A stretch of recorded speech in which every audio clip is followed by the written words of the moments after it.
வணக்கம் செஃப் ராஜா பேசுகிறேன். சுண்டல் செய்வது அப்படின்னு பார்க்கலாம். சுண்டல் வந்து ஊற போட்டு பாயில் பண்ணி வச்சாச்சு. கடுக்காக ரெடி பண்ணிட்டு இருக்கோம். கடுகு வந்து காஞ்ச மிளகா, வெங்காயம், கிரீன் சில்லி போட்டு வதக்காச்சு. கொஞ்சம் பெருங்காயம், சால்ட்டு போட்டு வதக்கிட்டு செனா போட்டு கிண்ட வேண்டியது.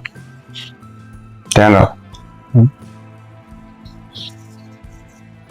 தேங்காய் சால்ட்டு மேலே வந்து மாங்காய் வந்து நம்ம கிரேட் பண்ணிடுவோம். கேரட்டு மாங்காய் போட்டாச்சு. கேரட்டும் கிரேட் பண்ணிடுவோம்.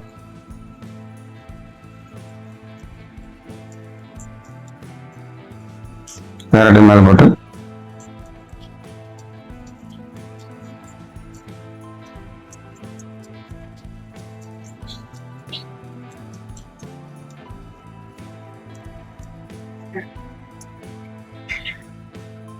கொத்தமல்லி சாப் பண்ணி மேலே போட்டு